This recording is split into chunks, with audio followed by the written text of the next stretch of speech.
சென்னை உட்பட தமிழகத்தின் பல்வேறு கனமழை பெய்தது.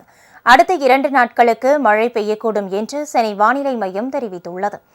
தென்மேற்கு வங்கக்கடல் பகுதிகளில் நிலவும் வளிமண்டல மேலடுக்கு சுழற்சி காரணமாக தமிழ்நாட்டில் கடந்த சில நாட்களாக பரவலாக மழை பெய்து வருகிறது. இந்நிலையில் அரபிக்கடல் பகுதியில் குறைந்த காற்றழுத்த தாழ்வு நிலை உருவாகியிருக்கிறது. இதன் காரணமாக தமிழகத்தின் பல்வேறு மாவட்டங்களில் மழை பெய்து வருகிறது. இந்நிலையில் சென்னை மற்றும் அதன் சுற்றுவட்டார பகுதிகளில் நேற்று பகல் நேரத்தில் வெப்பம் நிலவியது. திடீரென மாலையில் சுமார் 1 மணி நேரத்திற்கும் மேலாக கனமழை கொட்டி தீர்த்தது. இதனால் சாலைகளில் தண்ணீர் வெள்ளம் போல் பெருக்கெடுத்து ஓடியது.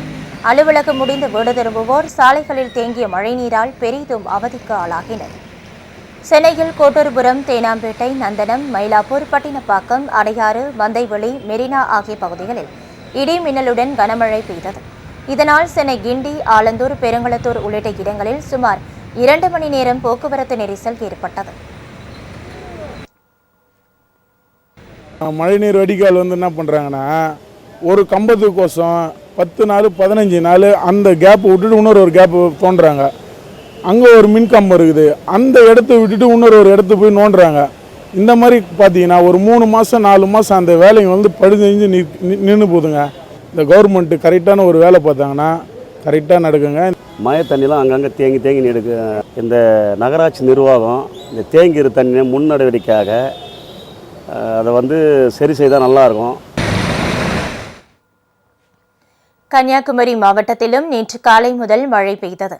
விட்டு பெய்த மழையால் சாலைகளில் மழைநீர் பெருக்கெடுத்து ஓடியது. இந்த மழை விவசாயத்திற்கு பெரிதும் உதவும் என்று விவசாயிகள் மகிழ்ச்சி தெரிவித்தனர். பெரம்பலூர், காஞ்சிபுரம், திருவள்ளூர் உள்ளிட்ட பல்வேறு மாவட்டங்களிலும் நேற்று பரவலாக மழை பெய்துள்ளது.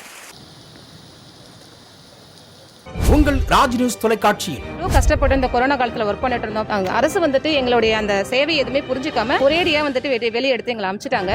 அரசு மதுபான கடையை அகற்றுமாறு நாங்கள் கேட்டுக்கொள்கின்றோம். அதனால பொதுமக்களும் பள்ளி குழந்தைகளும் சேர்ந்து போராட்டம் பண்ணிட்டு இருக்கோம். மழை கண்டு பெஞ்சா நாங்கள் தொழிலே பண்ண முடியல. இந்த தண்ணி இல்லாமல் இருந்தால் தான் எங்கள் விவசாய கொண்டுகார பொருளை எங்களால் நல்லபடியாக விற்று தர முடியும். அப்ரெண்டிஸுக்குன்னு ஒதுக்கின கோட்டா அப்ரெண்டிஸுக்கு கொடுங்க, அதுதான் எங்களோட கோரிக்கை. ஒரு செல்போன் கோபுரம் அமைக்கணும்னா அந்த சுற்றுவட்ட பாதையில் இருக்கிற அத்தனை குடும்பத்துக்கிட்டயா கன்சல் லெட்டர்னு ஒன்று வாங்கணும். திங்கள் முதல் வெள்ளி வரை தினந்தோறும் பிற்பகல் 2 மணிக்கு உங்கள் பகுதியில் உள்ள குறைகளை நேரலையில் தெரிவிக்கும் புகார் பெட்டி நிகழ்ச்சி. பங்கு பெறுங்கள், பயனடையுங்கள், காணத் தவறாதீர்கள்.